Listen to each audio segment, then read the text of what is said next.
is in the books, and another Friday is here. And of course, I always got my boy with everybody saying Pickle Rick. Of course, I got my boy Pickle Rick here with me. Like I said, another week is in the books, and another Friday. Oh my God, I am so excited about tonight's episode. I knocked this piece off my ear, but another week is here. Another Friday is in the books, and I hope everybody is going into this weekend enjoying this weekend. But hey, with the weekend approaching, I hope everybody has a safe weekend. All right? Know your limits, but have fun. But I'll tell you one thing. All right? Be sure to click the link in the description of this video if you want to go to True Victory and get some merchandise. All you got to do is click the tab that says True Victory. And once you have found what you are looking for, be sure to use code NOMERCYSPORTS 15 for 15% off your entire purchase. Or, you know what? Maybe you're in the technological field and you're thinking, hey, you know what? I don't want people technically acquiring my data. All you gotta do is click the tab that says Best VPN Ever and sign up for NordVPN. You won't be sorry. Why? Because they are the best VPN service available, and it's not even close. But I'll tell you what. There is a lot going on. There is so much happening this weekend, but for right now, it is Friday night. Let's have some fun. Why? Because it's time for the most uncut, unfiltered, and uncensored sports talk show you will find on social media. And at the end of the day, you will know whose game this is with everybody saying, sorry, Pickle Rick, with everybody saying, no mercy sports. Let's get into it, baby.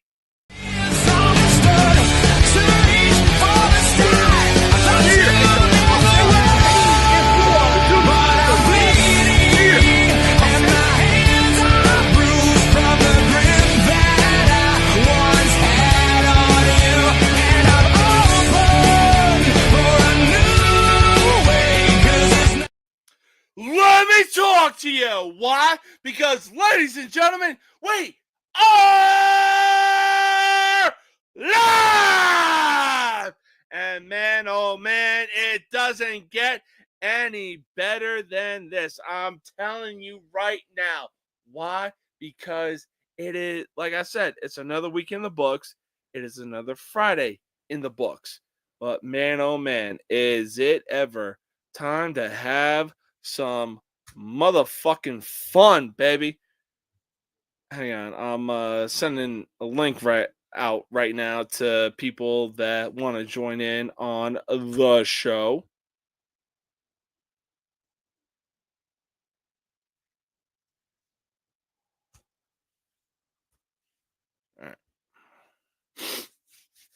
All right. Now that that's out of the way.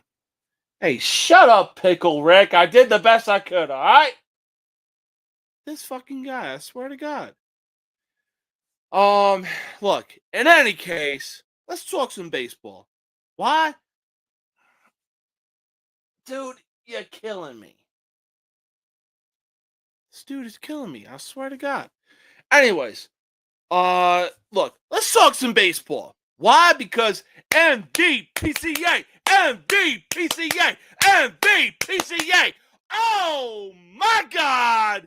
The Cubs find themselves in the top 5 standings in the league with their record being 35 and 22, unfortunately. But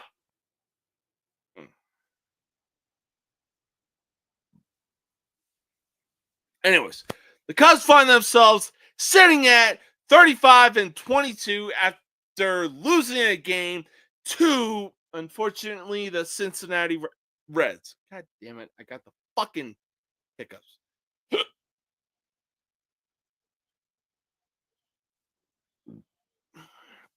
All right. Now, like I was saying, the Cubs find themselves in the top 5 rankings of the league right now through 57 games. But hold up, wait a minute.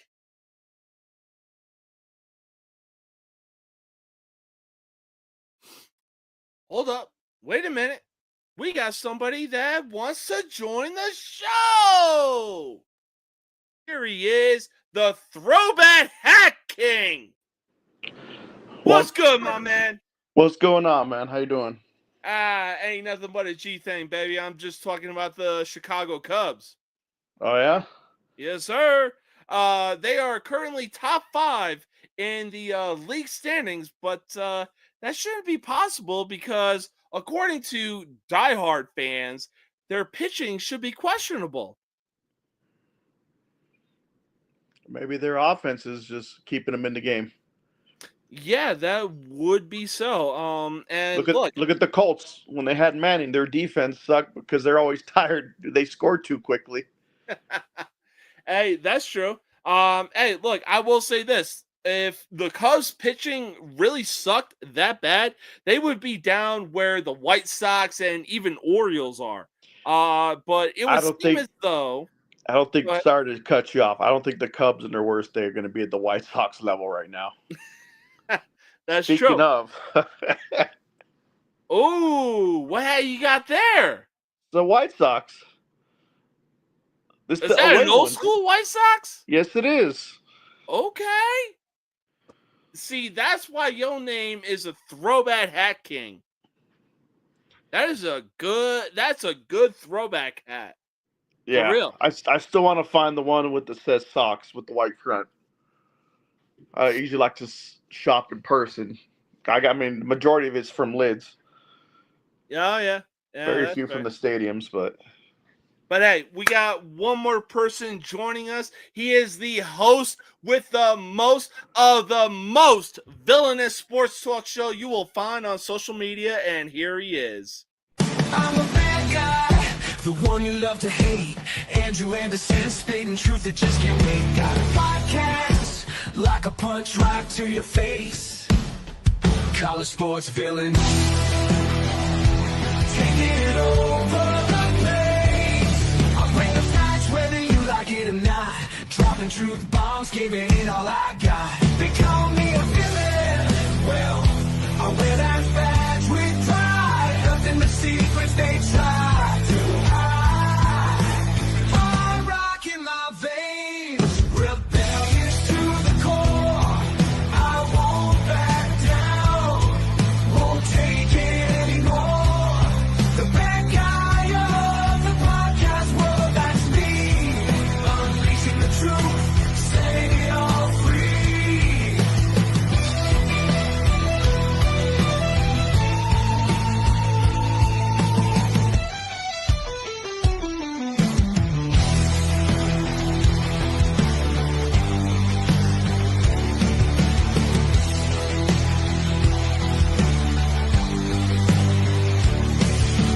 Unleashing the truth.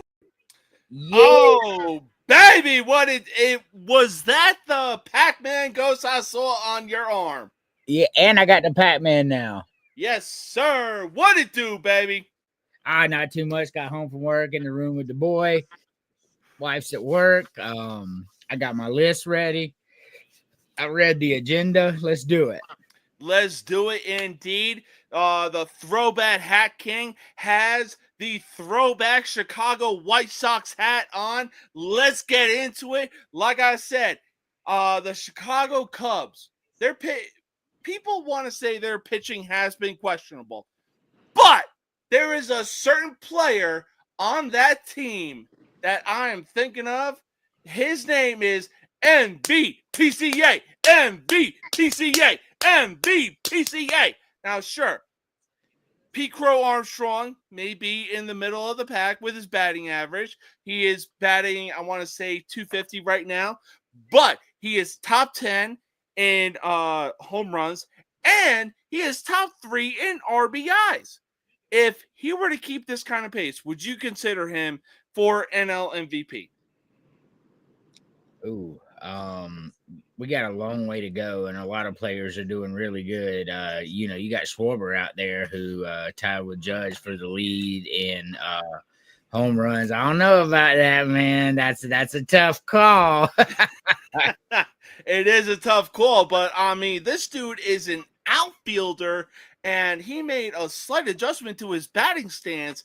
Woo! This boy been hot since the season began. Yeah, for sure. I mean, so is Schwarber, though. It's too early to tell for me, to be honest. I like after the All-Star break, we can really dig into where everybody's at and all that. Would you agree that he's an all-star, though? Yeah, he's an all-star for sure. Yeah. MVP, we need to wait and see. It's too early for that. The only person I could put in the MVP race right now would be Aaron Judge. Everybody else I need to see more. Maybe Freddie Freeman. He's out there batting like 380 or something stupid. Oh, yeah. You ain't wrong about that. God damn it, Freddie. Why couldn't you have stayed with the goddamn Braves? Yeah, who you telling? He's still with the Dodgers, right? Yeah. Unfortunately. Oh, it's the Rockies fan. Yes, it is. I don't have any. You call me bastard. Commies my ass. Why? Because look, we tell it like it is. Did you know that the signature stadium food for Coors Field is Rocky Mountain oysters? I did not know. Yeah. As 1-1 stadium food, I will not try. Yeah, that's a fact. That is a straight fact.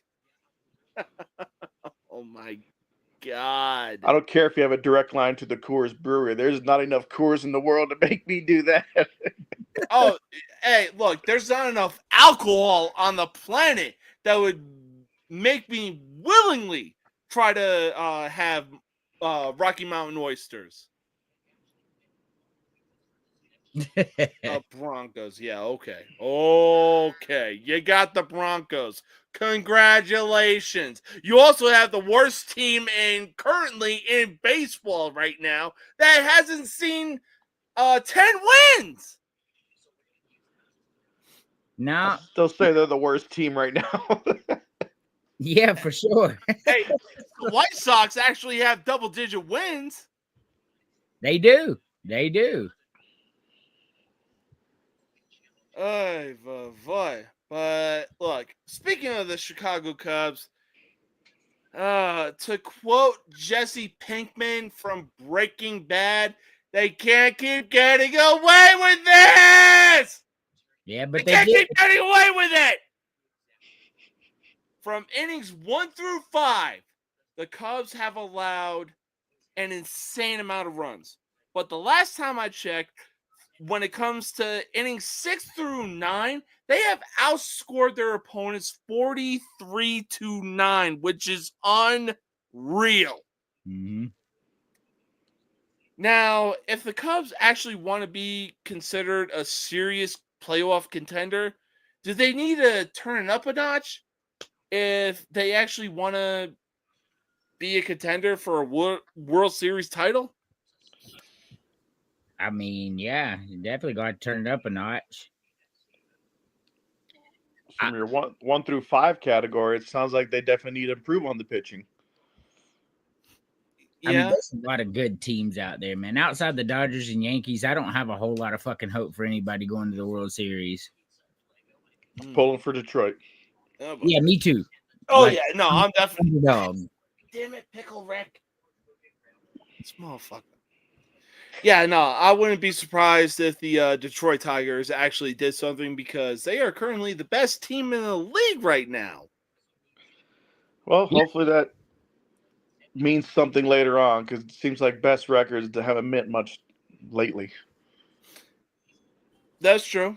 Plus, it's crazy when you think about it. The Tigers, Yankees, Cubs, Dodgers, and there's a few more teams. But when it comes to the top 5 teams, I just named the 4 top 5 teams, and it's like, holy shit, they're in the top 5 as far as records go? Yep. Unreal. Doesn't sound right saying it, does it? But they won't be at the end. We shall see what happens. But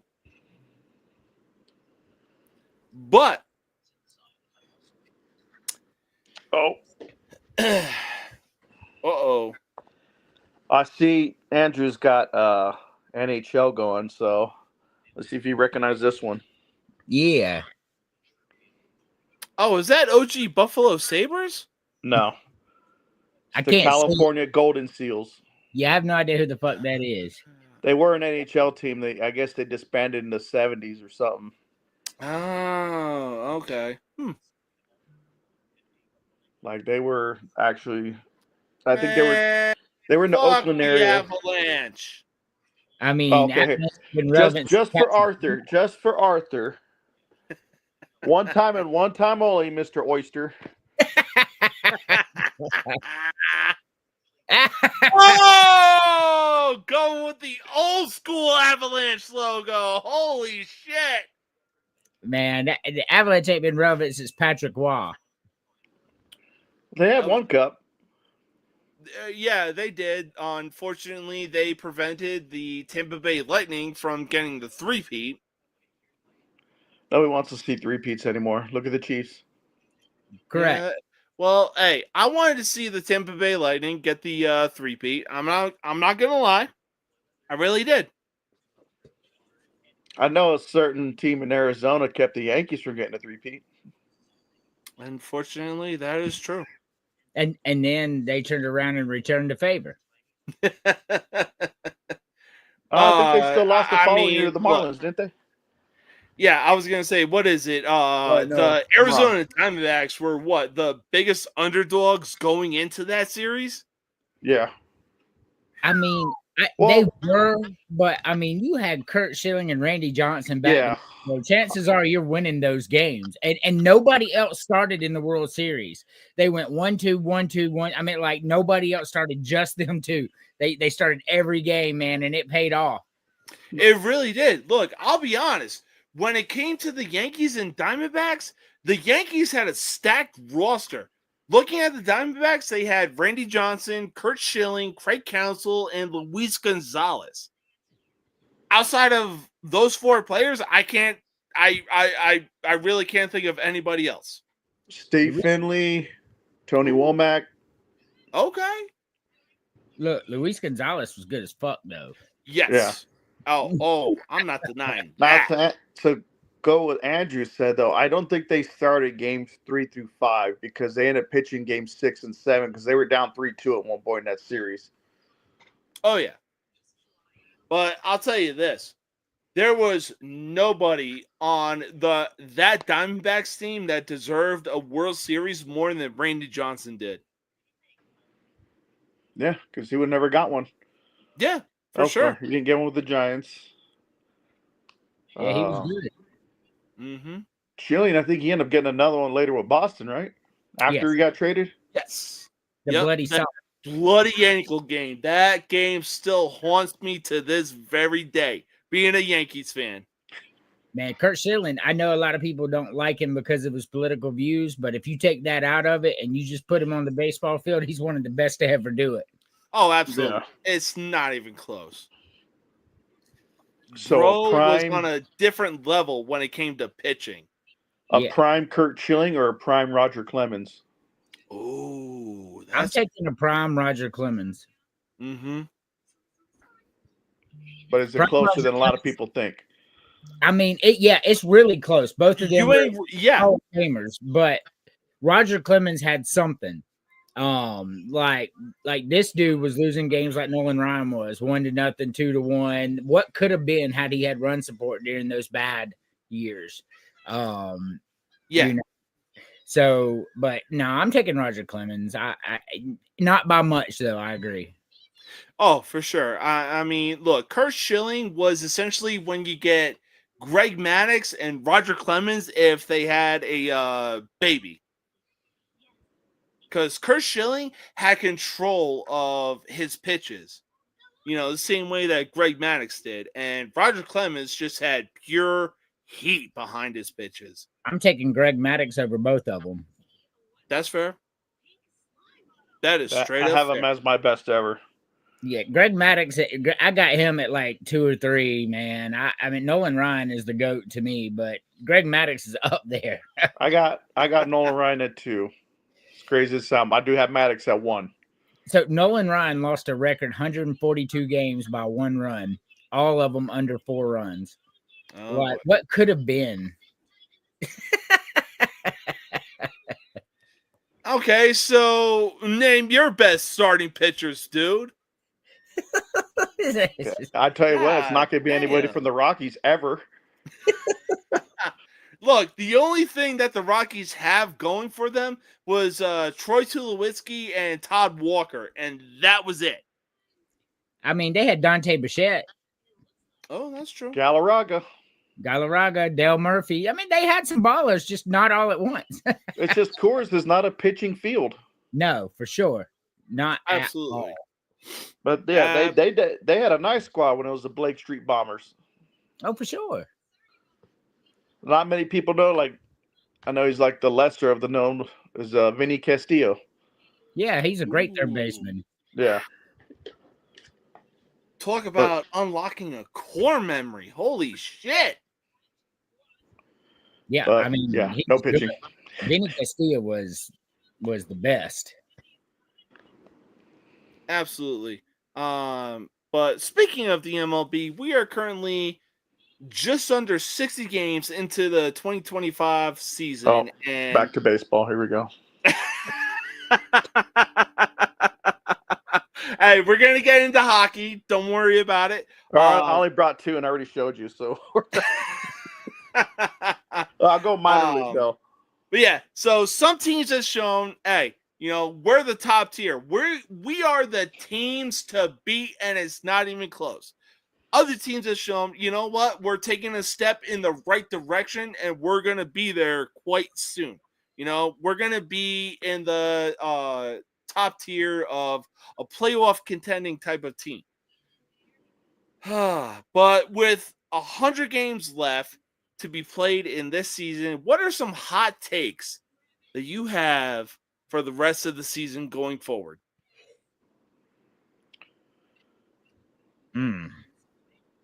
So I'm looking Tampa Bay's hot 8-2 in their last 10. The Guardians have come alive. The Twins have come alive after I trashed them mercilessly for being massive underachievers. They're now 5 games over 500.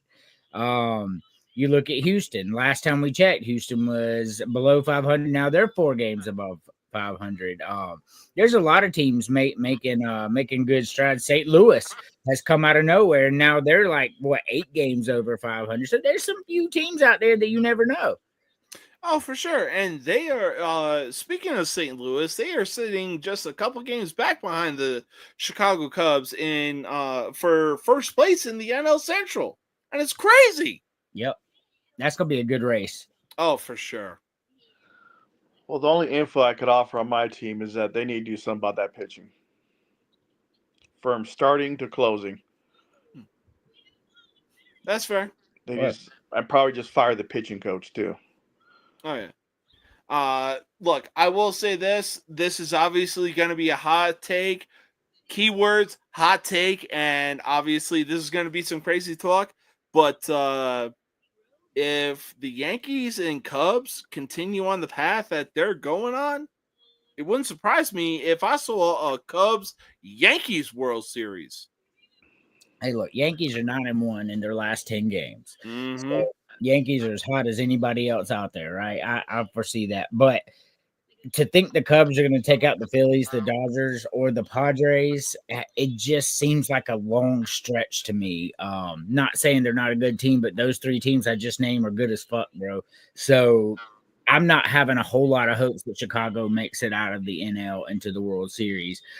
Good team, they may. I mean, I've been wrong before, but the three teams I named above them, they're pretty good too. Oh, for sure. And look, I'll say this: the NL is absolutely stacked. But another hot take that I have is the Atlanta Braves go on a run and they overtake first place in the NL East. Man, the Braves have lost like 6 out of their last 10 games, and it doesn't seem to be getting any better. And we lost Schwarber. We lost him for the season. Tommy John surgery? He tore his UCL, so he's out for the year. Yeah, okay, yeah, I saw that game. I was like, oh no. Spencer Strider, you could tell he lost a step. Chris Sale is about the only thing we got going pitching wise. I don't have a whole lot of hopes for the Braves winning the East, making the playoffs, much less winning the East. Well, I mean, look, the only thing that the Braves need to do is have their offense step up and just, hey, let's pray that their pitching just comes through. You never know what's going to happen. We have well over 100 games left in the season. It's anybody's ball game. I mean, yeah, for sure it is. Yeah, definitely. Who's first place NL East? Is that the Mets? The Or Phillies. Yeah, Phillies. Who's second? Is the Mets right behind them, or? Yes. Yeah, it is the Mets. Yeah, it'd be a tough one to overcome for sure. Oh, yeah, for sure. I mean, the Braves are 9.5 behind the Phillies right now. So, oh boy, 3-7 in their last 10 games. The Braves aren't doing so hot. Hey, look, the Braves started off 0-7. He is the expert on since ass. then, they've gone 25 and I want to say, 13? Yeah. Hey, that's still good. No matter how you look at it, after getting a winless start, that's still good. Hey, I'm with it. Braves ain't Braves ain't going to the playoffs. This just ain't the year. Too many injuries again. Seems to be a trend with the Braves the last couple of years. I wish we had that excuse. We just flat out just suck. You can't. We're always giving away the damn game. Who's your team? Arizona. The D-back. Oh, yeah. Yeah. They're fourth place, and I think last night I checked, they were about 9 games back from first place. Hey, look, it could be worse. You could be tied with the Arizona or the Colorado Rockies. Arizona's 7 games back from first place, but they're playing in a division with the Dodgers, the Padres, and the Giants. So Yeah. Oh, yeah. that is go a well for them. very tough division. I mean, if we finish below the Rockies, I'm going to go talk to a chaplain. You won't. You're already 20 games above them right now. Hey, look, I'll say this. The fact that the Diamondbacks are at where they're at in the NL West really speaks volumes. Well, I got to check see, how far they are from a wild card spot. Yeah, that's true. They might be closer to that than winning that division. Yeah. Oh, yeah. No. Look, I'll say this. The Diamondbacks aren't winning the NL West anytime soon, but if they get a wild card spot, that wouldn't surprise me. they're 5 games out from the wild card spot. Oh, yeah. Hey, look, they have a solid team. They have Corin Carable. Corin Carable.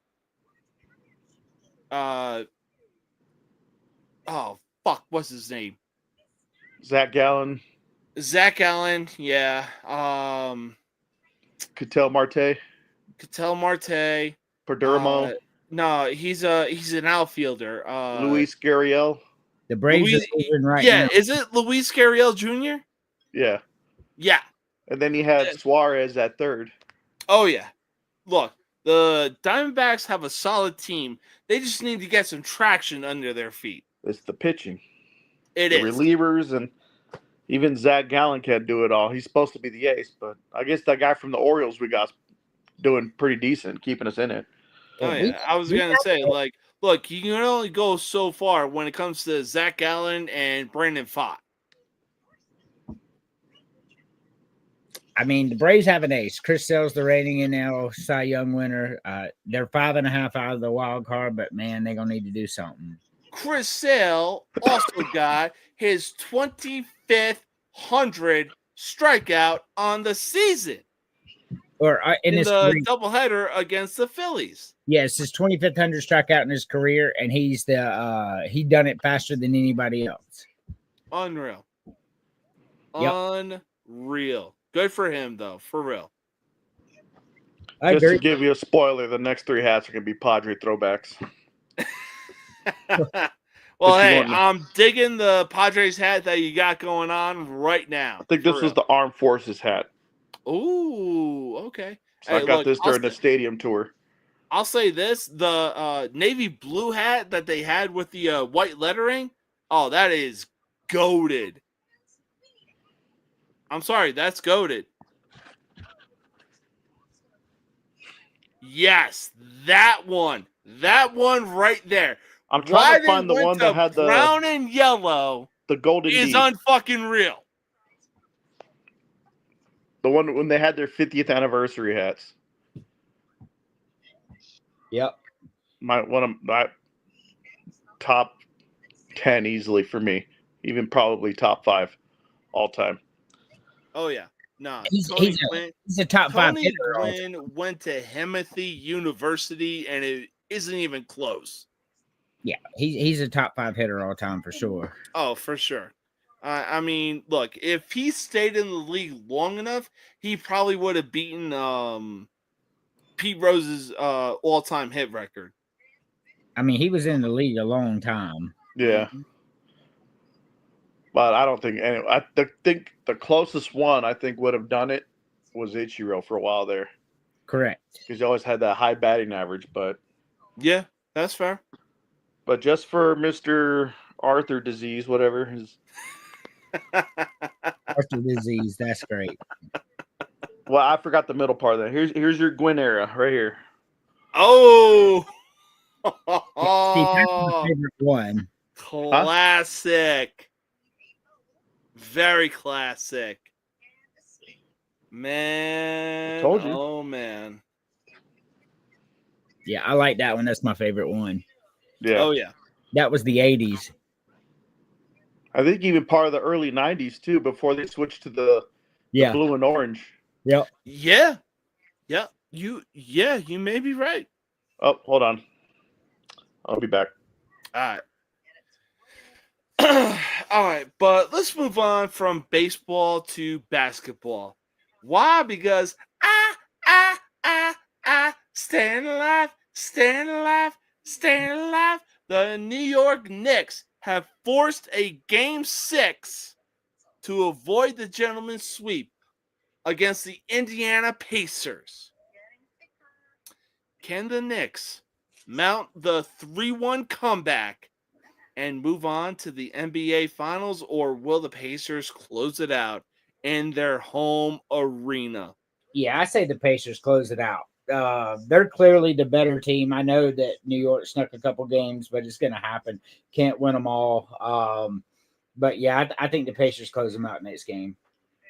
Honestly, I don't know. I really think that after, having that deficit or that advantage win, in Madison Square Garden, I really think that the Knicks might be able to do something. But if Indiana, wins in 6 games, wouldn't surprise me.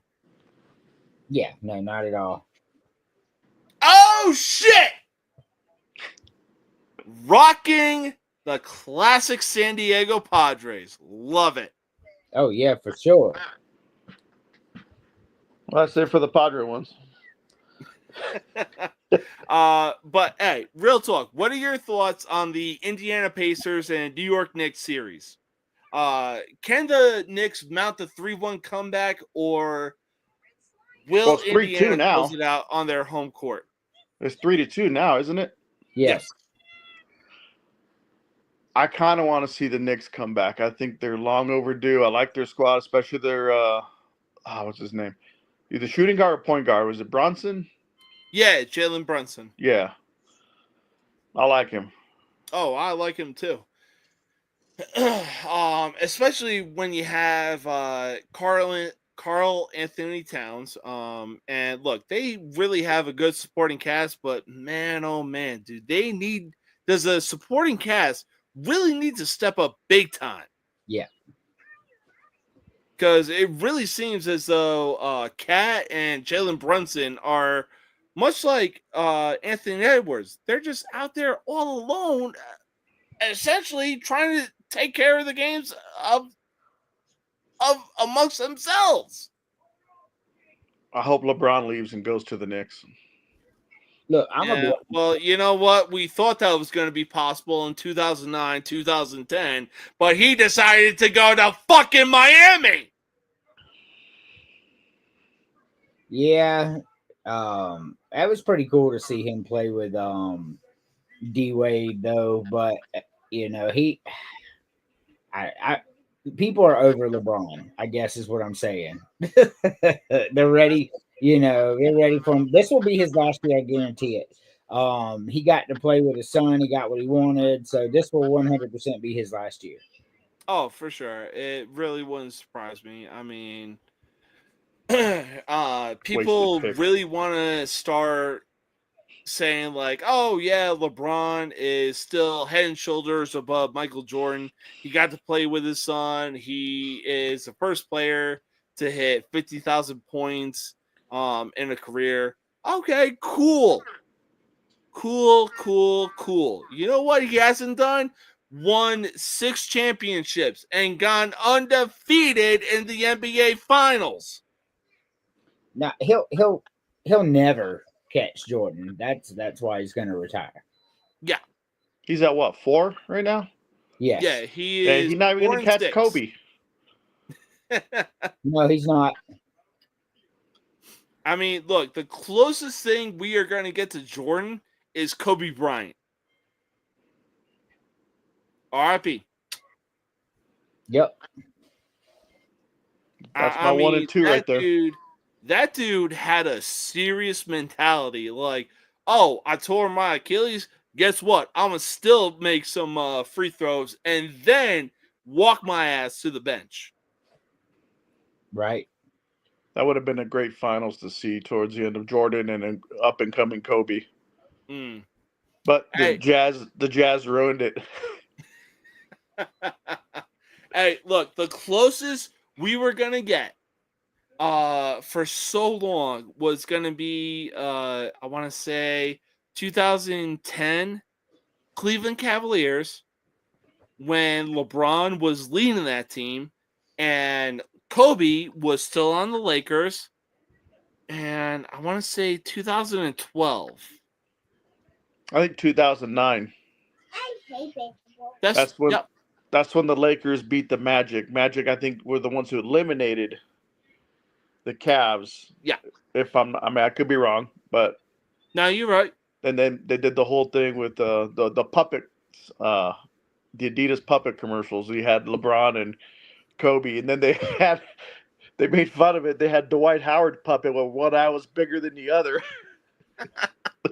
Hey, look, I'll say this. We had so many chances to have LeBron versus Kobe finals. Oh, my God, did we miss out. And who choked? Unfortunately. Hey, look, the Western Conference was stacked. It was stacked.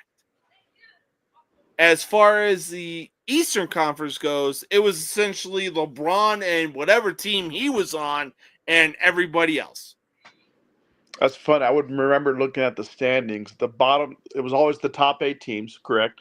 Yep. The East, the bottom 3 teams always had a below 500 record. They still made the playoffs. Yep, I remember. Oh, yeah. And then you look at the West. It was like the Spurs, the Lakers, the Mavericks. I mean, man, they were stacked head to toe. Even the Clippers were trying to make some noise. Every team in the Western Conference was stacked head to toe. They were. But, you know, I mean, Dirk was on a mission. Oh, yeah. You know, and he got his ring, and that ring meant a lot. Oh, yeah. And look, I'll die on this hill. The Dallas Mavericks in 2011 went on a mission and won the toughest NBA ring in NBA history. I mean, I'm not going to disagree. I agree. Yeah. I mean, look, yeah, Dirk Nowitzki was the only all-star on that team, but when you look at that team, Tyson Chandler, Jason Kidd, oh my God, who was it? I mean, Jason Kidd was a superstar too. He was, but he wasn't the superstar that he was when he was still playing with the Nets. No, I mean but he was still good. He was serviceable. If you look at the Lakers with Derek Fisher. Yeah. Oh, yeah. Jason Terry, that's it. Yeah, fuck that guy. I'm still salty about I'm that. sorry. One of the things he's always going to be remembered for is getting posterized by LeBron on that dunk. That's true. Like, why would you try to jump at that point? Like 5 seconds later. Hey, look, the one dude that can really say he locked down LeBron is JJ Barea. Yeah, he sure did. That entire finals. LeBron never saw it coming. He was quick. Yes, sir. I know he did to the Lakers too. 5'8", 5'9". Yeah, he kept the Lakers from three-peating. He did. Barea? Yeah, Kobe had a hard time with him for a little bit. Holy shit. Because no one really think about it when Jeremy Lin came on the scene. No one really had an answer to him until like maybe the next season, then they figured him out. But, JJ Barea, luckily for him, he was able to do it for a few more seasons, and no one seemed to ever have an answer to him eventually. That's fair. That is fair. God damn.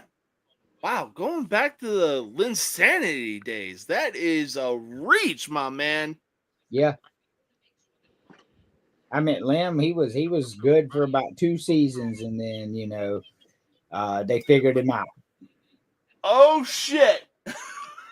Look like you just finished. No. It has nothing to do with that. Look, I'm looking at your hat right now, and the fact that the Miami Marlins had Giancarlo Stanton, Christian Yelich, Marcelo Zuna, JT Realmuto, and a whole bunch of other guys that were like a good supporting cast. The only thing that the Marlins needed was a good pitching core. And man, they could have won another World Series. Instead, their front office was a bunch of dumbasses. They let Giancarlo Stanton go to the New York Yankees. They let Christian Yelich go to the Milwaukee Brewers. They let Marcelo Zuna go to the St. Louis Cardinals, who is now on the Atlanta Braves. And then you had JT Realmuto, who went to the Philadelphia Phillies. The Miami Marlins fumbled the bag so fucking badly, it's not even close. Man, there was no way they were going to be able to pay all of them, though, man. Like, they saw the writing on the wall. They're like, we can't pay these guys. Still, though, you have all these guys on the same team. Like, God damn it, win another World Series, then you got the money to do it. Man, nobody shows up to Miami games, bro. They didn't have the money to begin with. That's true. Yeah, that's true. They say the fish behind the catcher got depressed and they killed themselves. They drowned themselves. You know what? That is true because, God damn it, like, what was it, 2023 or 2024? I saw opening day season tickets for a Miami Marlins game. Behind home plate, it was, I kid you not when I say this, $20. Yeah. I was like, yo, who wants to go to Miami and watch a Marlins game? I'd definitely watch it. I would.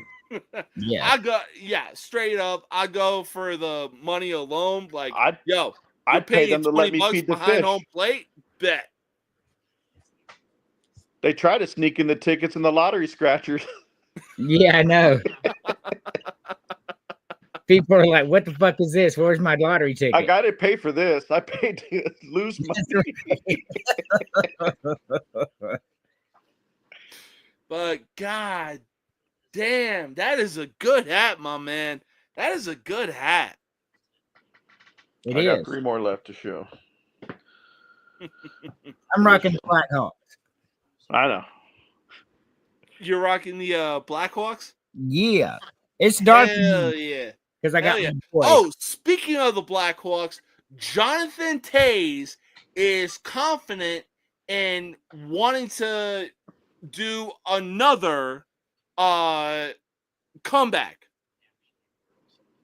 Who? Toews, the captain of the 2010, 2013, and 2015 Chicago Blackhawks. Jonathan Toews? Him by. Yeah. Jonathan Toews. He wants to mount a comeback season for the NHL. But unfortunately, one of the teams that are eyeing him is the Detroit Red Wings, the rivals of the Chicago Blackhawks. And unfortunately, God damn it, Patrick Kane! Why? Patrick Kane went to. Because they paid him a lot of money, and apparently money is everything. Look at Freddie Freeman. He was better off with the New York Rangers, God damn it! I mean, I would have taken him in LA. Yeah, I know. Just to piss you off. Yeah, we all know you would have taken him in LA. I'll give you Drew Doughty and a box of mouth guards. Hey, look, what was it? 2012, between 2012 and 2014. Woo! LA Kings versus Chicago Blackhawks. You were getting a show no matter what. Yeah. Oh man, but hey, Patrick Kane owned yo asses for a while. For a while. For a while, indeed. Oh boy. Well, he already knows the motion. Me, I'm actually the oldest person on this panel right now. Yeah, I'm probably the youngest. I ain't even gonna lie. Yep, for sure. Ooh, love the old school Brewers hat. Not gonna lie. Not gonna lie. I may support the Cubs, but hey, respect to the old school Brewers hat. I haven't really seen a Cubbies throwback. Is it the one with the red brim? Because it seemed like they've always had that C forever. Yeah. I mean, I know it's never going to go out of style. That's just iconic. Oh, for sure. There we go. Look at. Got me a Brewers hat as well. That's the one I forgot to bring. I actually had the one with the barley leaf on it and the M, the navy blue ones. Oh, yeah, yeah. Okay. Next time, maybe. Yeah. But, hey, I'll tell you what. We're going to take our first commercial break, and we got a lot to talk about. We will be right back in just a minute.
the one you love to hate.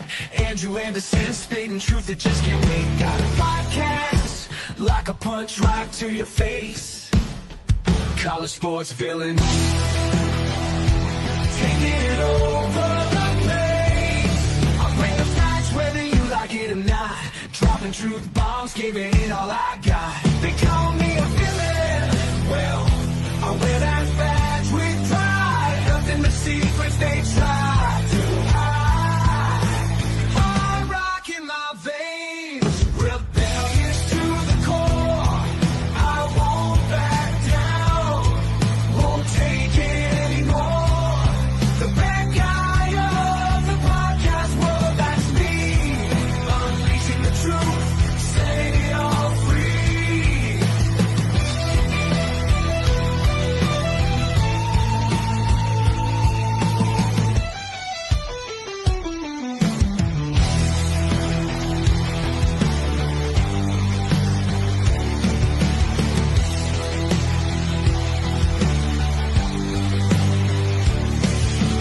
Unleashing the truth.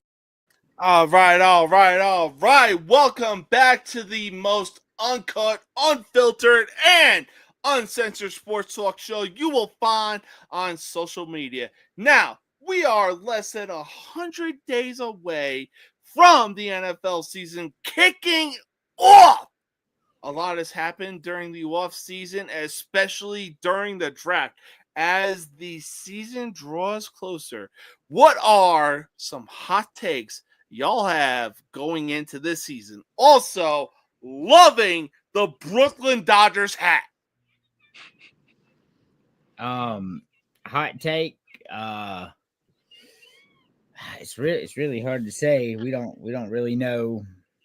I think one of the hottest takes is you're going to see the Buccaneers take a step back. They lost a pretty good bit on their defense. It's hard to say. It's really just depending on what the Falcons can do. How good is MPJ? Is he everything we thought that he is going to be, right? So until we find that out, if MPJ is every bit as good as we thought, then the Falcons are going to win the South. Another not so hot take, the Titans will be in the cellar again, even with Cam Ward. That's fair. I actually have 3 hot takes going into this season. One is the Buffalo Bills will actually make or go to the Super Bowl. I don't disagree. I think they're a fucking fantastic team. Yeah. So long as they have Josh Allen under center, woo! Right. Yeah. Great. They are due for a Super Bowl, and they are due for a Super Bowl win. I'm not going to disagree at all. I think the Bills may be the best team in football.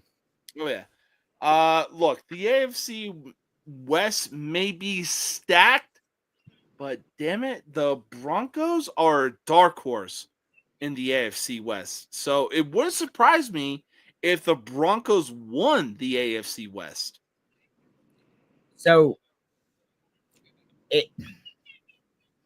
they're not on Casey's level yet. I think they got their quarterback of the future, but I think Kansas City, I mean, yeah, they got a lot of questionable calls last year, but they still finished 15-2. Still marched their ass to the Super Bowl, so they had to win the playoff games. But I do think the Broncos take second in the West this year over the Chargers. I do think we see the Broncos in the playoffs. Yeah, I'll agree with that. I mean, look, they got Sean Payton. They got their quarterback of the future being Bo Nix. They got their leading defensive player being Patrick Surtain the second. So, yeah, it wouldn't be too surprising when the Broncos take second place in the AFC West. Now, I think we're going to see Buffalo and Detroit this year. I'm just going to be real honest with you. I think these two teams have had a long time coming, and I think we finally see it this year. You know what? That's not too far-fetched. Despite the fact that Detroit has lost Aaron Glenn and Ben Johnson, the offensive and defensive coordinators, you know what? Not too far-fetched in my mind. They still have Dan Campbell as their head coach. So, you know what? He's going to essentially be the head coach that Mike Vrabel is going to be for the New England Patriots. Like, hey, we're going to come after you and we're going to kick your ass in the process. Well, I mean, you look at Belichick. During his run, how many fucking coordinators did he lose over and over and over and still continued? It's all about who's on that team. And I think they're still that good. Hey, look, I'll say this. Will Campbell is literally going to give Drake May so much time in the pocket that he can literally watch all 3 Godfather movies. I like your enthusiasm, but I'm really bad. And that's just the kind of guy that Will Campbell is, though. I mean, so what they're going to do then is they're going to line up their best people away from Will Campbell, and they're going to get to the quarter. That line was bad last year, bro. The reason I was so impressed with Drake May is how quickly he could make decisions and how quickly he could get the ball out of his hands with people all over him. So that's why I think he is their quarterback of the future. I do. But, man, that offensive line was super ass, bro, and I don't think one guy's going to fix that shit. Hey, look, I'll say this. The Patriots did take a step in the right direction, getting Will Campbell on that offensive line to help protect Drake May. I'm not disagreeing. They had to do it, but is it enough? So I got 4 things to cover as far as the upcoming season. Go for it. We could all agree on Cleveland Browns are back to being a mess again. Yeah. Mm-hmm. 2, I'm probably going to get a crazy talk here coming, but I see the Raiders getting a wild card spot because of getting G.T. and Geno Smith. Because, I mean, let's face it, you couldn't get any much worse with the quarterback situation last year. I mean, it's 50-50, but it's not that far off from crazy talk. Like, they could probably get the final spot, just barely squeaking in there. I can see that. Geno Smith, G.T. ain't saving that team, bro. I didn't say he was saving the team. Look, if Geno Smith was good enough to get the Seahawks to a playoff spot. I mean, so you add Geno Smith, who is an average quarterback at best, right? You added G.T., who is a rookie, like a pure fucking rookie. This team won 4 games last year, bro. They ain't going to the playoffs. Hey, go ahead and say it. I'll say this. They take a step in the right direction going into this season. That's crazy, bro. There you go. That's what we're waiting for. Look, Vegas ain't winning more than 6 games this year. And yet, true, 6 is better than 4. But nah, bro, nah. I don't know. I really could see Vegas winning at least 5 or 6 games. Man. So my other 2, I agree with Buffalo. I think they're finally gonna make it. Now, whether they win or not is up to them. But I could see them going to the Super Bowl. I don't think against the Lions. I would like to see Josh Allen versus Daniels, so against the Redskins. Man, look. The Raiders played the Chiefs twice. They played the Eagles. They played the Broncos twice. Mm-hmm. They played the Cowboys. You don't know how good they're going to be or whatever, man. They played the Commanders. They played the Patriots. I don't know, man. I don't see how they're going to get to the playoffs, Terry. Like, I'm looking at it, and there's no. That's why I said it was a wild guess. Hey, look, a wild guess. What is it? Josh Allen and the Buffalo Bills versus Jaden Daniels and the Washington Redskins. That's a good prediction. It's a rough path for them, is all I'm saying. Yes, I'll agree. I will wholeheartedly agree to that. Now, my final take is that the Buccaneers will continue winning the division. To me, they're getting better offensively. Oh, they're getting a lot deeper Mayfield is about to go off with that wide receiving core. I mean, that That's fine. I love that y'all love Baker Mayfield. I don't hate the Bucks, so there is no like malice. Oh shit! But he's above average, man. He is not a great quarterback. He is goddamn sure not an elite quarterback. Baker Mayfield is not what you two are making him out to be, bro. I didn't even mention Baker. I was talking about the receivers. Look, they won a Super Bowl with Brad Johnson. You lost one with Matt Ryan. I mean, on top of that, look, Baker Mayfield somehow just fits. He fits the Tampa Bay mindset. All I'm saying is he's above average at best. Yeah, but he was also up there competing with Josh Allen and Lamar Jackson for MVP because look, hey, hold up. A lot of things lie, but one thing that doesn't is numbers. Look at Baker Mayfield's numbers. He was up there with Josh Allen and Lamar Jackson as far as touchdowns go and rushing yards go. I mean that's just crazy talk. Oh yeah, because MPJ was so much better than Baker Mayfield. Look, MPJ hasn't even really played a game, right? I'm not comparing MPJ to Baker Mayfield. I just said that we don't know what we're gonna get out of him. Like I get it. I'm not crazy. We don't know. He got injured. We don't know if he's gonna be the same quarterback. All I said was Baker Mayfield and the MVP conversation is crazy talk. Hey, his numbers didn't lie. They didn't lie. He was up there in the MVP conversation. I predict a Bucs sweep of the Falcons this year to return the favor from last year. That's not gonna happen.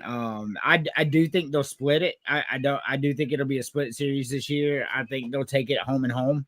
I'll agree to that. It's definitely going to be a split series.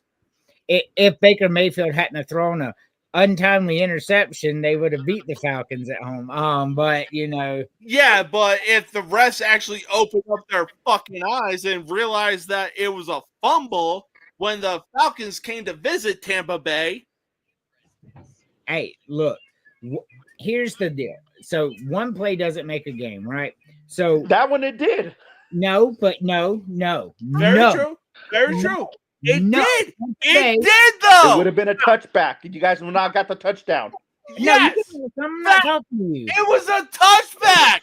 I wasn't talking to you, buddy. No, here's what I'm saying. They had their opportunity, right? And then what happened when Baker Mayfield was driving down the field with their last opportunity? Well, think about it. If he would have had that last opportunity with the lead, they would have had just down the ball, right? So who says they would have had the lead? I mean, there were still possessions after that. And at the end of the day, you took the L. I mean, that's what I say. We owe you one. I think y'all get one this year. I do. I think it's split. I think that's how it's going to go. I think they're going to sweep the whole division. It's hard for me to even bring Mo to that up because I just don't know what we're getting out of MPJ. That's the biggest question mark in the NFC South, right? We know Baker's an above average quarterback, right? So they're going to be successful there. But we don't know what MPJ is going to be. We know the Saints are ass, so we don't have to worry about them. Carolina's on the rise, I think. I was going to say, we know that Carolina is going to be on the rise, but they're definitely not going to be on the level of the Atlanta Falcons or the Tampa Bay Buccaneers. Look, if MPJ is not everything we thought it could be, the Panthers might be on the level of the Falcons because the Falcons' success is heavily going to depend on MPJ. That's just the way it is. And if he's not that good, we could see the Panthers take a big leap because they did work in the offseason, bro. The Panthers did. And we could see them take second behind the Bucs if MPJ doesn't perform. Like that could be a real thing we see this year. Oh, for sure. Look, I'll say this. I think the Falcons really took a really good approach, making sure that Kirk Cousins was the starting quarterback and MPJ was the guy on the sideline and learning under Kirk Cousins. You know what I'm saying? He was hurt. he couldn't have played till later in the season anyway. But Kirk Cousins, man, he does what Kirk Cousins does. He plays one half of a season just lights out, and then the second half of the season he falls apart. It never fails. So I mean, like, the fact that we gave him that big contract, like, I was out with the Falcons when that happened. I'm like, we just saw Kirk Cousins fucking be ass, and you're gonna give him a fucking $200 million contract and then draft MPJ? Like that's a Browns move. Knock that shit off. No, well, look, hey, hold up. Here's where I disagree. I think it was a good move for the Atlanta Falcons to draft MPJ and, you know what, bring in a veteran like Kirk Cousins. Yes, he is a 500 type of quarterback, but you know what? He also has a veteran type of mindset when it comes to being a type of quarterback. So you know what? When it comes to MPJ getting onto that field, he knows what not to do when it comes to Kirk Cousins doing what he does. Look, I'm gonna be honest with you. Like, they paid Kirk Cousins $200 million. They could have paid Joe Flacco $2 million a year, because that's what he's going right now. And then I would have rather MPJ learn under Joe Flacco than Kirk Cousins. Like, that's a real thing. So that's why I don't like what they did with Kirk Cousins. Like, there's so many veterans that could have taught this kid. It didn't have to be a $200 million contract for a guy who's ass. Oh, I'm sorry. I'm still bitter about that, y'all. No, hey, it's fair. It's fair. Well, hey, look, you know what? Yeah, you know what? What was it? Last year, the Falcons and Panthers obviously did have a shootout between MPJ and Bryce Young, and look, it wasn't disappointing. There's no doubt about that. Yeah, it was a great game.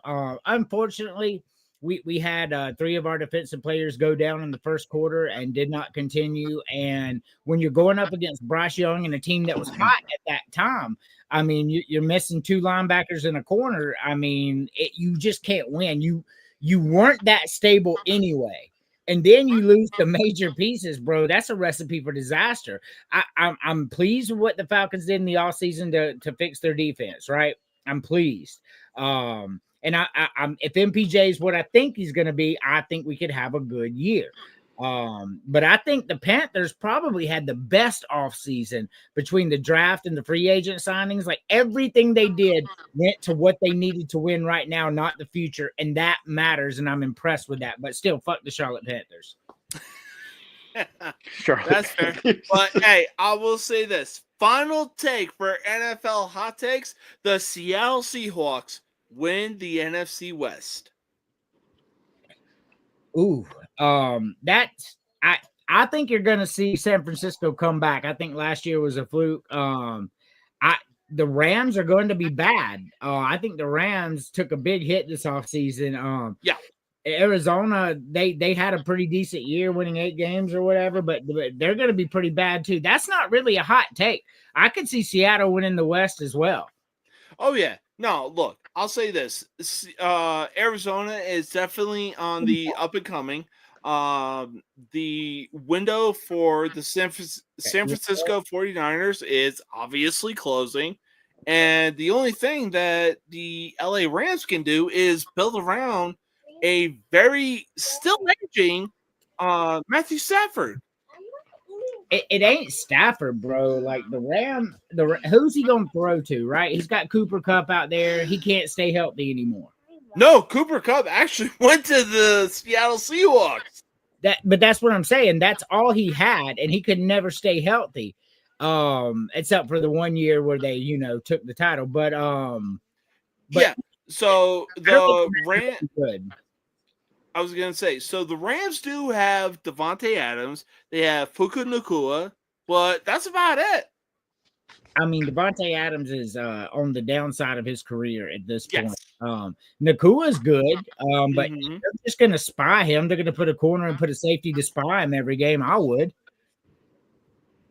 And Stafford's definitely on the downward. Yeah, Stafford's on the sure. of his career as well.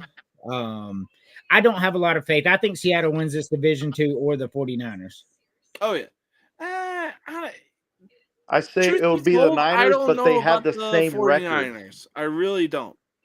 Dude, check this out. 49ers, they get the Cardinals, the Saints, the Jags. They do play the Bucks, but then they get the Falcons, the Giants, the Cardinals again. They get the Panthers, they get the Browns, they get the Titans. I mean, they have a pretty good path to make a good comeback this year. These aren't terribly hard games that they're playing. You know what I mean? Very true, but division- their Super Bowl window is closing and is closing fast. No, I think the 49ers Super Bowl window for the current team is closed now. That's fair.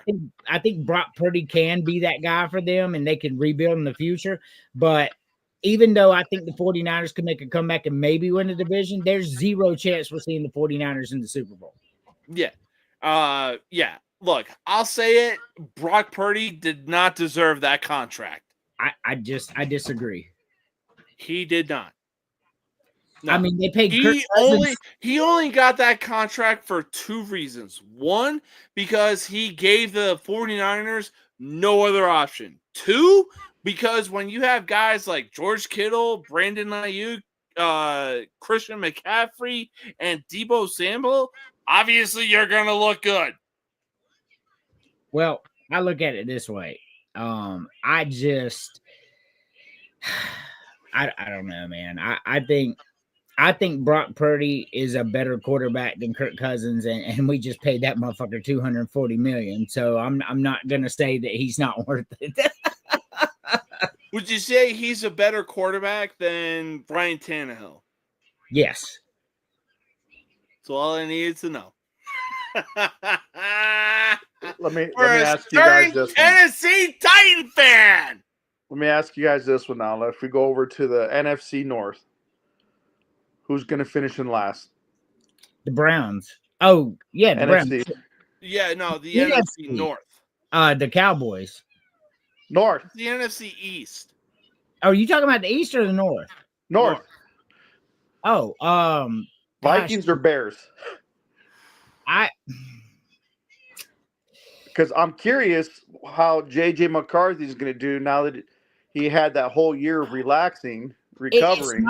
It's not going to be the Vikings. The Vikings had a pretty good year with Sam Darnold, and J.J. McCarthy's a better quarterback than Sam Darnold. So I don't expect. Oh, that's straight up bullshit. I mean, it's the truth. The bottom two. We'll see how the fucking Vikings do with J.J. McCarthy. We will. Darnold went to the Seahawks, right? Yes, he did. 3 years, $70 million.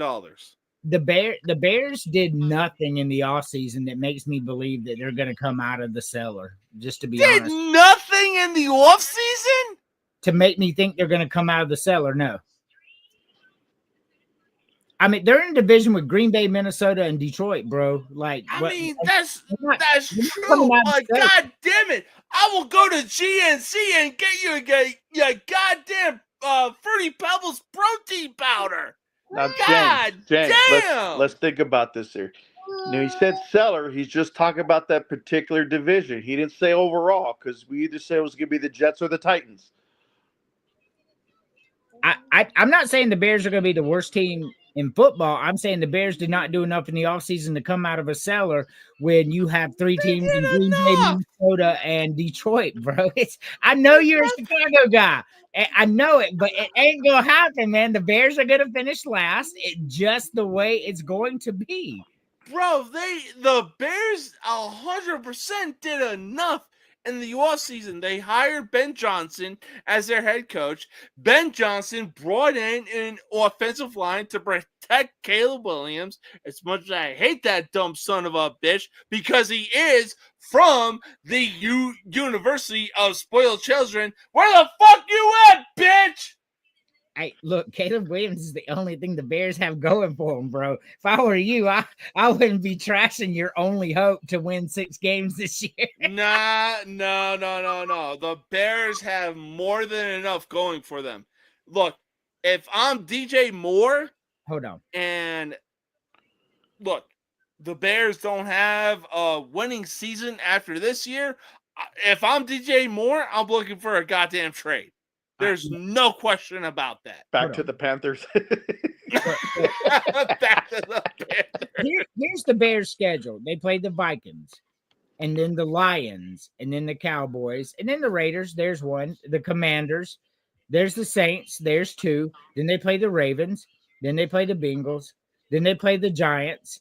So there's possibly three. Then they play the Vikings again. Then they play the Steelers. Then they play the Eagles. Then they play the Packers. Then they play the Browns. So there's four. Then they play the Packers. Then they play the 49ers. Then they play the Lions again. Bro, where are they getting out of the cellar from? This schedule is fucking brutal, man. This may be the hardest schedule in the NFL. This shit's crazy. The Bears ain't getting out of the cellar, bro. I'm even going to say that the Raiders are going to beat them. Things have happened. Look what happened with Ray Allen when he was on the Miami Heat. Look, man. Let's think about what you just said. I love what you said. I know what I said. I love what you said. Who was there already? True. But who also bailed LeBron out of that fucking championship? That's got nothing to do with the Bears having the toughest schedule in the NFL.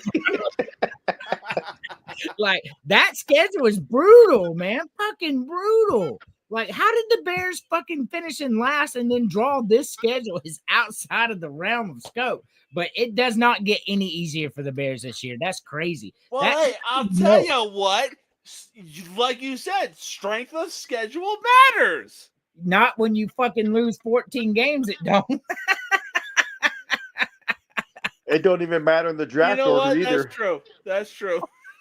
Because if you have the same record with the weak schedule, guess what? You're getting the higher pick. That's right. Hey, let's just be clear of one thing. We're not a Tennessee Titans fan.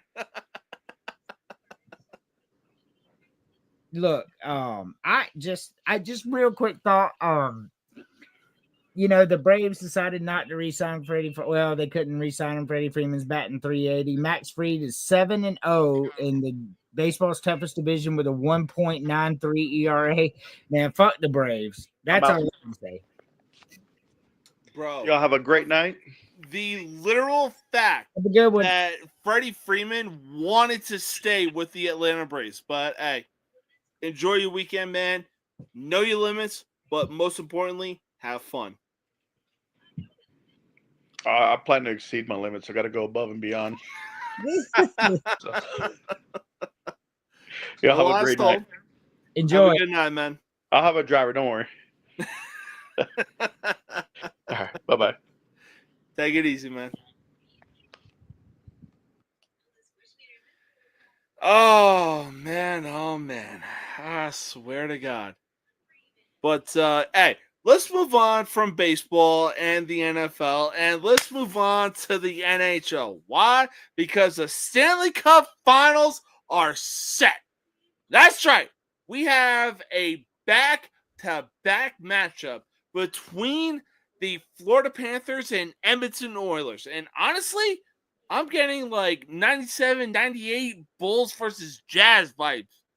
Bulls versus Jazz vibes.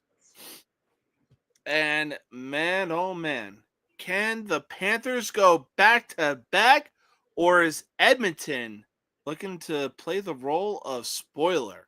I mean, they certainly could. They're in the finals, so it wouldn't be crazy talk if they did it. But Edmonton, bro, like they the hottest team in hockey. Let me just say, I guess it would not surprise me if Edmonton wins this series. Florida's definitely favored in the series. They're favored by a lot. But you never know. They're there, and all we can do is play the game. For sure. And look, I'll say this. Look, obviously Edmonton is back in the Stanley Cup Finals. The Panthers are back in the Stanley Cup Finals for the third straight year in a row. But I will say this. I think that the difference maker in this series is, since the Panthers acquired Brad Marchand, he's going to be the difference maker. And look, when you look at the Panthers lineup, they have 4 lineups. Every single player in each single fucking lineup is murderer's fucking row. And Sergei Bobrovsky, woo! That is a man on a mission and behind the net. I don't know why. I just think Edmonton wins. I think Canada pulls it out. You know what? That's fair. That is fair. I'm not gonna call crazy talk. Obviously, Connor McDavid is on a revenge tour and making sure that he brings home Lord Stanley to Canada for the first time in God knows how many years. Because why? We love to make a meme out of the Toronto Maple Leafs because their last Stanley Cup win was 1967. That's a long time. That definitely is a long time. AC, let me see your phone. It's gonna die. I'll give you the tablet. Just put on Bluey. I'm sure he'll be fine. Oh yeah. I had to give him his iPad because his phone's at 3%. Oh no! I knew it was getting close. Oh, that's loud. Scoot over some. But yes, so I think Edmonton wins it. Ooh, okay. I'll say this. I know I'm being biased, but I think Florida wins it in 7 again, the same way that they did it last year. Hey, 7 games would be cool. Oh, for sure. There are no 2 better words on this planet that speak more volumes than Game 7. Oh yeah, in any Change sport. my mind. He snatched it from me. Yeah, Game 7. Give me that. In NBA, in baseball, or hockey, you know it's going to be good. Oh, for sure. But speaking of championships, when it comes to the 4 sports field, whether it's NBA, MLB, NHL, or NFL,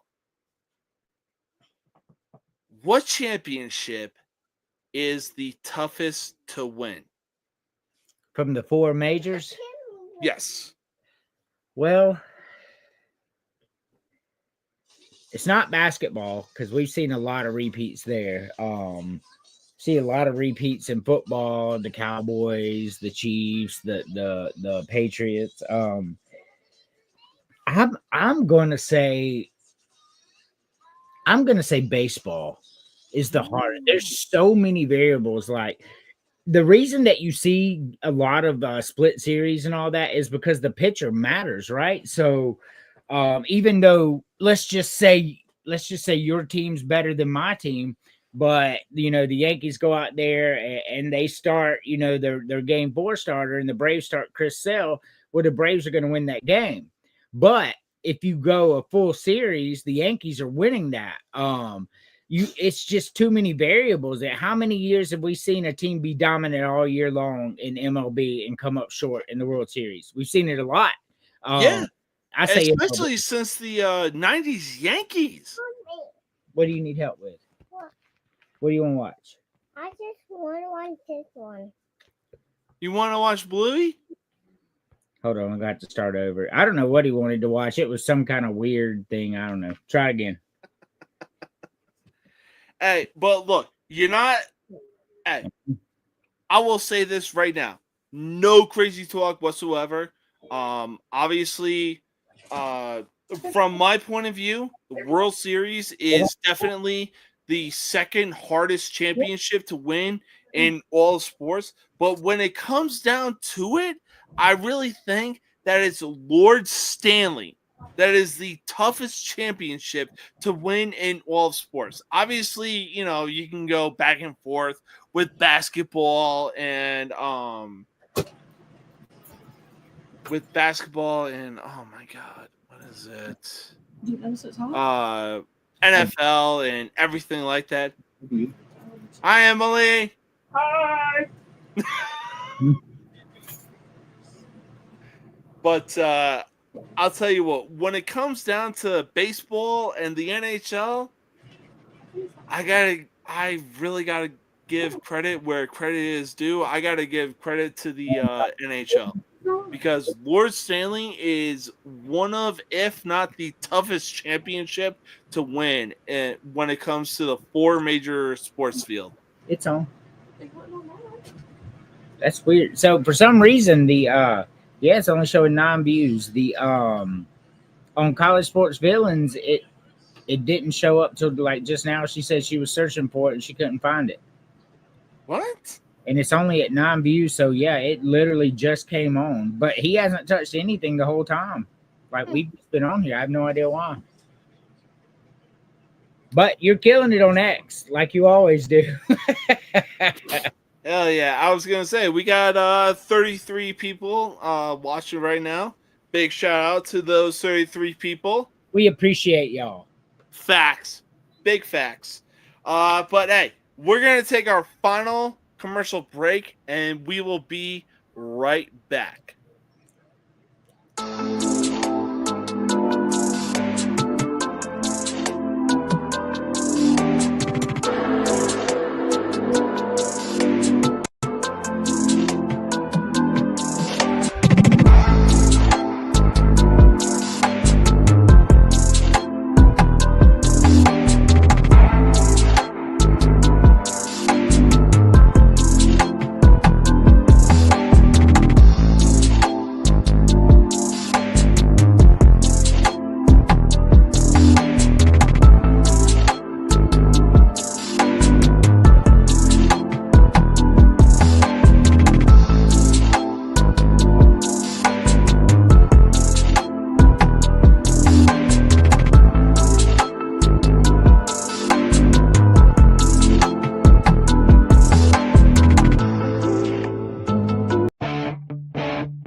You love to hate Andrew Anderson, spitting truth that just can't wait. Got a podcast like a punch right to your face.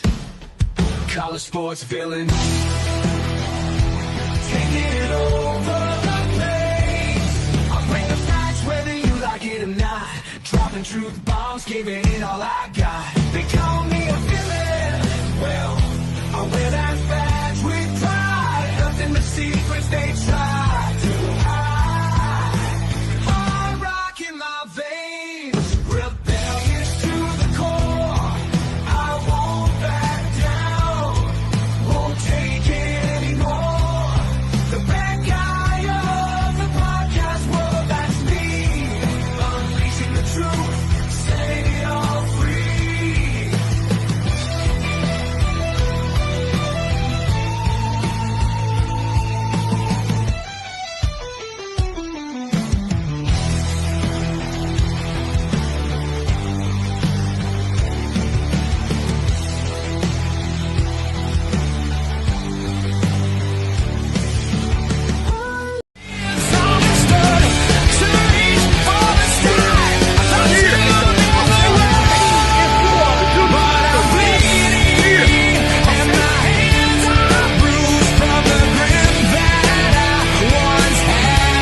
All right. Welcome back to the most uncut, unfiltered, and uncensored sports talk show you will find on social media. And it's time to run it back with a top 5 list.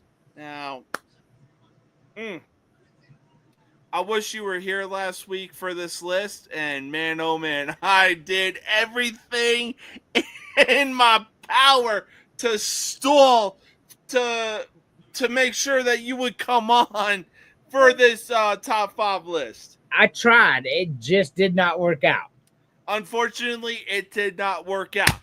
But this is a top 5 list, no matter what you look forward to, no matter what. When it comes down to it, let's do a top 5. Let's run it back and do a top 5 playoff atmosphere, whether it's majors or college. Number 5, what do you got, my man? I got the NHL playoffs. I think the NHL playoffs are always fire, especially when you go up north and in Canada. I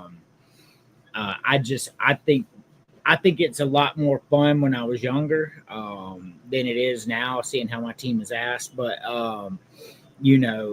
anytime you watch NHL playoff, it's always packed. It's always full.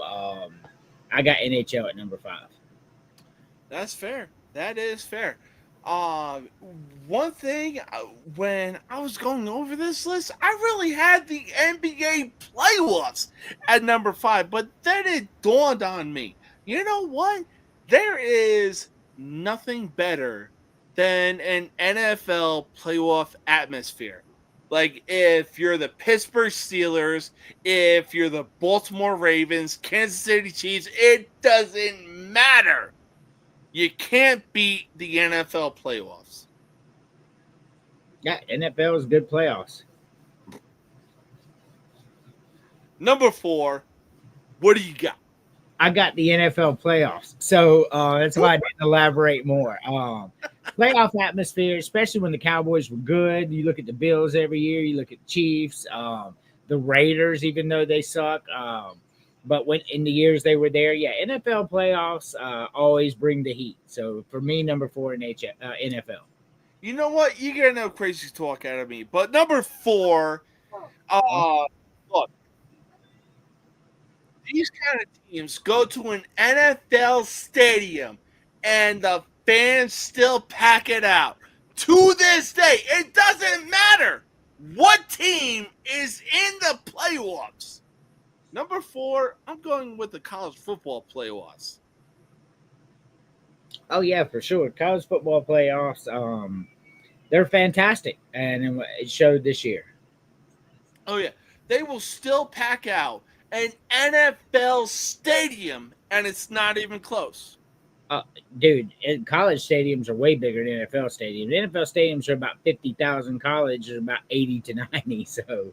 Oh, yeah, and look, when you consider the SEC alone, whoo, like, that is literal NFL stadium type of stadiums. Oh, yeah, for sure. But number 3, what do you got? March Madness.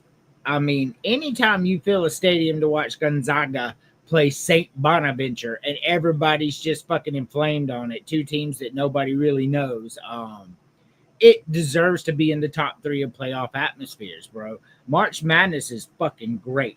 I love it. That's about a week before the conference tournament starts, I really start getting into college basketball really heavy. And so for me, yeah, March Madness at number 3. Bro, did you look at my fucking list and be like, hey, you know what? Yeah, I'm going to put that at number 3 because I got March Madness as well, because you cannot beat March Madness. Nope. When it, like, I mean, you got 16 seed being a number 1 seed. You got an 11 seed being a number 5 seed. I mean, there are so many upsets when it comes to March Madness. It is just unreal. I agree. March Madness is fun, bro. But number 2, what do you look? Number 2 is the college football playoffs. We've only had it for a few years, but if you look last year at the Final Four, obviously packed out. But if you look beyond that, in the very first, like when Ohio State and Tennessee played, Tennessee traveled to Ohio State. There were 100,000 fans there and another 30,000 outside the stadium. It's hard to beat that kind of atmosphere, bro. So it just is the greatest, man. College football playoffs, even though they're new, are fire. You know what? That's fair. That's fair. Look, as much as I respect your number two, my number two, look, I wanted to get into hockey for so fucking long. It wasn't even close. And when the playoffs started, man, oh man, did teams going into the Stanley Cup playoffs prove me wrong. Number two, I got the Stanley Cup playoffs. Oh, yeah. I had them in my top 5 as well. No crazy talk here. But who is your number one? Number one is not even close. I have been to this atmosphere. I have watched them since I was 4 years old. There is no atmosphere like Major League Baseball playoff atmosphere. None. Zero. Zip. Zilch. It's Major League Baseball and then everybody else.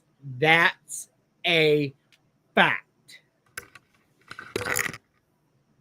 Bro, you ain't lying, because that is what I have for my number one. You cannot beat October baseball. It can't be done. Whether it is the Atlanta Braves, the New York Yankees, the Philadelphia Phillies, the Los Angeles Dodgers, the Chicago Cubs, you can't beat October baseball. It's not even close. Yep, it's not. It's not even close. It doesn't even matter what fan of a team that you are. Once October rolls around, oh, you are obviously tuning in. Yeah, I do every year, whether the Braves are there or not. That's how I know it's the best. I'm not watching the NBA playoffs without the Hawks there. I'm not watching probably the NFL playoffs without the Falcons there. I'm probably not, watching NHL without the Blackhawks there, rather than here and there. But I'm 100% watching the Dodgers and Yankees in the World Series every pitch, as long as I'm not at work. Oh, for sure. Unfortunately, I watched the 2024 World Series, and but I'll tell you what, the Yankees are on that revenge tour this season. Yeah, they are. They're burning it up. Hey, look, I'll say this though. Let's pay respect to the Detroit Tigers where respect is due, but god damn, are they tearing it up. Yeah, they are. Oh my god. But obviously your favorite team is the Atlanta Braves, and you grew up an Atlanta Braves fan. Yes. Oh, go ahead. No, I said since I can remember being a fan since 1985. Fair enough. So I got a list from JT, aka the host of Sportsvival. If you don't know who that is, be sure to check out Sportsvival. Yep. We were gonna have him on this show, but hey, happy wife, happy life. That's all that matters. Right. I got Chris's list too. Oh yeah, I got JT's list. But let's start with the Atlanta Braves. Number 5 of all-time Atlanta Braves. Who you got? So this is my top 5 favorites. Mm-hmm. So I didn't do top 5 Braves of all time. I misunderstood the assignment. But number 5 for me is Hank Aaron. He was little before my time, but when I grew up, he was still, he had just retired and he was still fresh in everybody's memory. So number 5 for me is Hammerin' Hank. You know what? That's a good one, but unfortunately, I got him higher up on the list. Number 5, I got to go with Freddie Freeman. Drafted in 2007, and man, oh man, did he carry the Braves through good times and bad times. But man, did he was that one player that deserved a World Series championship in 2021, and I dare you to change my mind. Oh yeah, Freddie was cool. All right, number 4. Who you got for the Atlanta Braves? Number 4, and like I said, I did my top 5 favorites because I misunderstood. I apologize. Number 4 for me is Freddie Freeman. Like, even though he traitorously left and went to the Dodgers, while he was there, he was beloved, and he was the best player in baseball. MVP, World Series champion. Can't deny what he's done and continuously what he's doing right now with a 380 batting average. So give me Freddie Freeman at number 4. Yeah, no, look, you get no crazy talk out of me. Freddie Freeman is actually him, and whether he's on the Braves or Dodgers, yeah, no crazy talk out of me. But number 4, I am going back to the 90s. Number 4, give me Tom Glavine. Oh, yeah, Tom Glavine was great. One of the greatest left-handed pitchers that ever played the game. Oh, yeah. I mean, look, if it wasn't for him and Greg Maddux, it wouldn't be up until 2021 that the Braves saw a World Series championship. Yeah, and another pitcher that's about to be named by me. Go for it. Did you do your number 4? Yes. Okay. Number 3 for me is John Smoltz. This is a guy, I think he's the only guy in history with 200 wins and 200 saves. The only guy ever to do it. And he was an integral part of that 3-man rotation and my favorite pitcher of all time.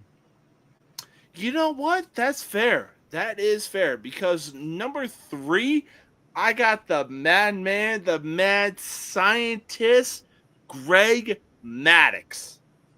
Yeah, no, he was fantastic. That man really pitched. It was one game. He had 80 pitches and pitched a completed fucking game. Yep. Oh my God. Yeah, he was the man. That, like, his accolades speak for themselves. For sure. No, can't argue. Greg Maddux, number 2 greatest pitcher of all time. Mm-hmm. All right, but who's your number 2 though? Once again, it's my favorite. Number 2 is Chipper Jones. He's the only player in Major League Baseball history to be a switch hitter and bat 300 from both sides of the plate. That is insane work. World Series champion, multiple MVPs. For me, Chipper Jones is number 2. You know what? Obviously, you're gonna call crazy talk for me on this one, but for number 2, I got Hank Aaron.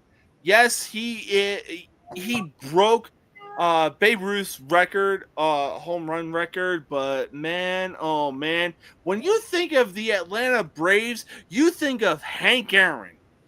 Yep, no crazy talk out of me. I love Hank Aaron. But number 1 is going to make sense when I say it. But who is your number 1 for Braves players? My number 1, once again, is my favorite of all time. My number 1 Braves player is Dale Murphy. There was nobody in Major League Baseball history, even to this day, that even comes close to the love that I had for him. He was my childhood hero. I wore number 3 in all sports because of him. Number 3 is my favorite number even to this day because of him. Dale Murphy was back-to-back MVP 81, 82 on the worst team in baseball. That worst team in baseball, he was MVP. Had nobody protecting him. He was out there hitting 40 home runs, 100-something RBIs. Give me Dale Brian Murphy. Man, that's a good one. But I'll tell you what.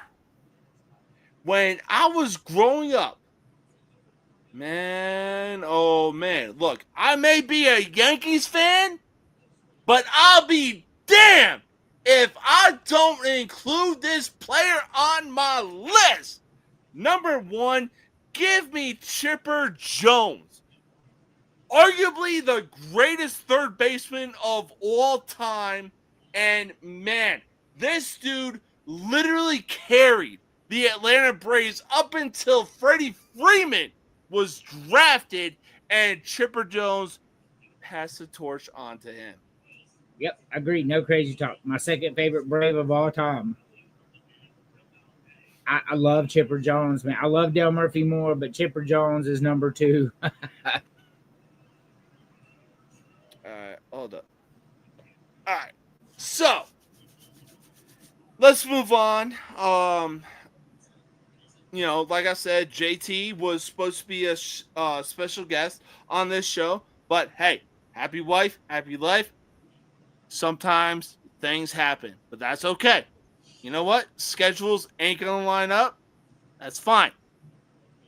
But number 5 on JT's Pittsburgh Pirates, he's got Honus Wagner. Oh, yeah. He was the dude. Mm-hmm. That is a good pick. Look, I could literally only think of 2 players that honestly would appear on his list, and I only got 1 right. Number 4, though, Ralph Kiner. Yeah, for sure. Mm-hmm. I've not heard that name since 85 or something, but I'm aware of it.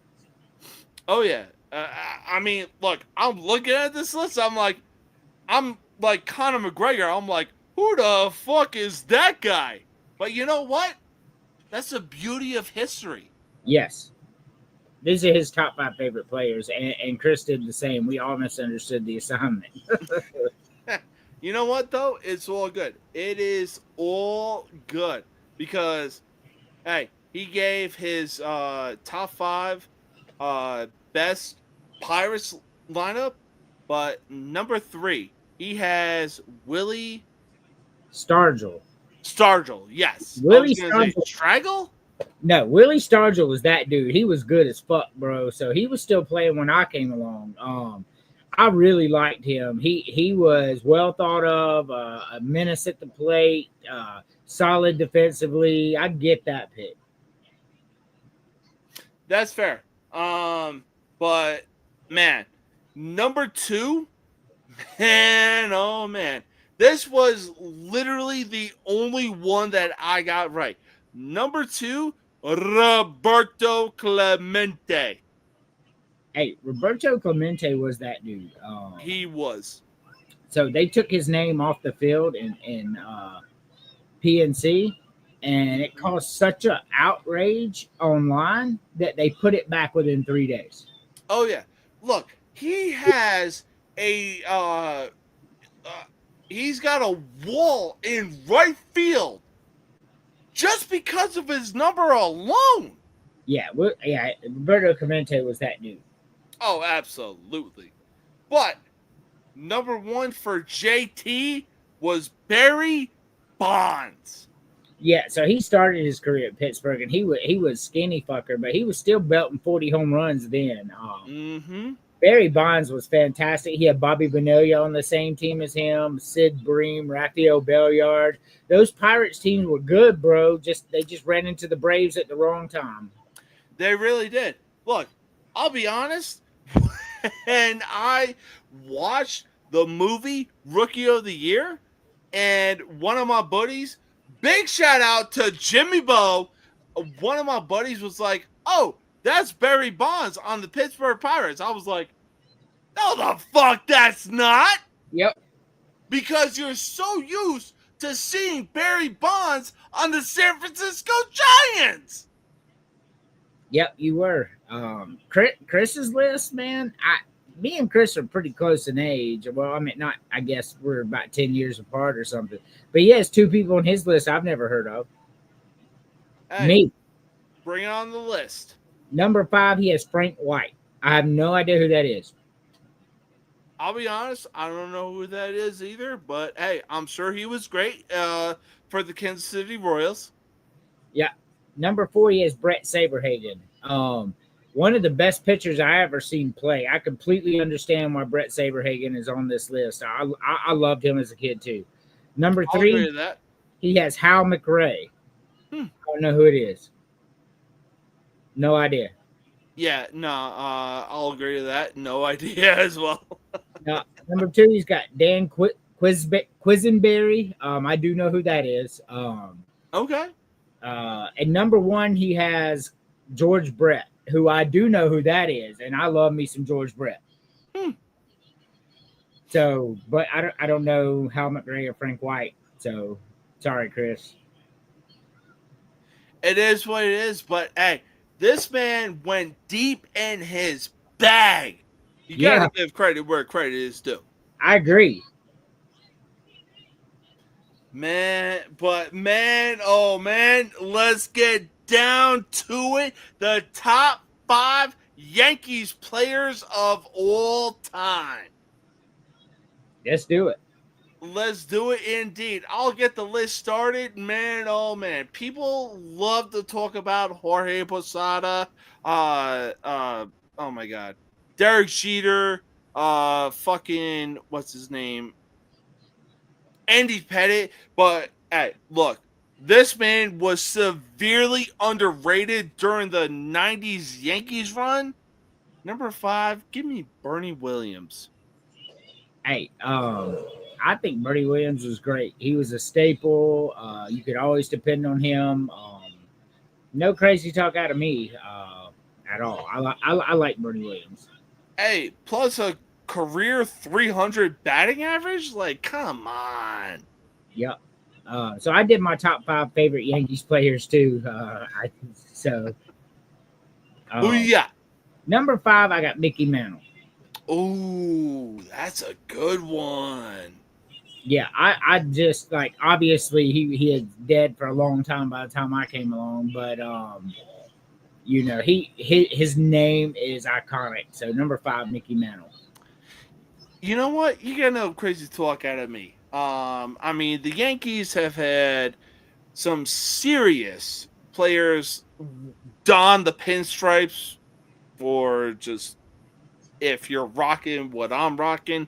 But number 4, look, Joe Girardi was definitely my favorite catcher, but it wasn't up until this player came along and replaced Joe Girardi. Number 4, I gotta go Jorge Posada. Oh yeah, Jorge Posada is one of the greatest catchers of all time. So, no crazy talk out of me there. Oh yeah, for sure.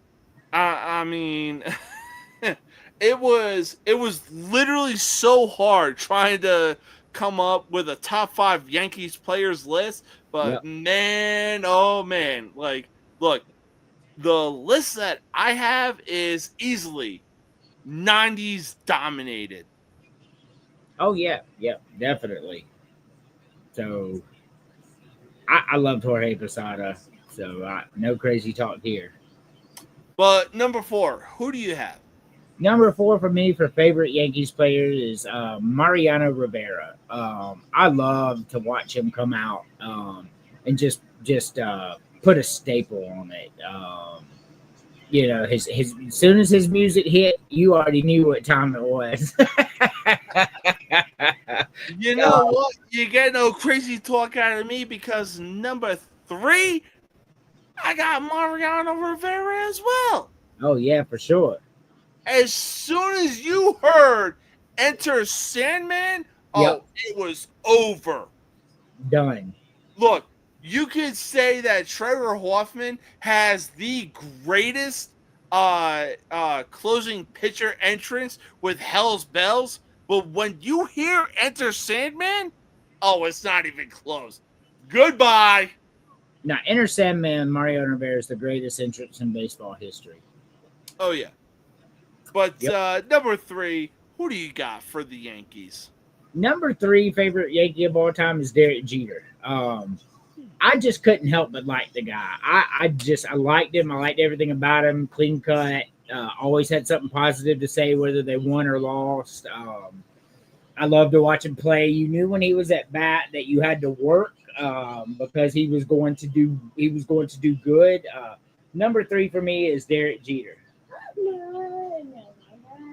You know what? That's fair. That is 100% fair. But number 2, this is definitely going off of bias. He is the 2017 Home Run Derby hit champion. He is the 2-time AL MVP, soon to be 3-time back-to-back AL MVP, and it's not even close. The accolades just match up. Number 2, biasy aside, give me Aaron Judge.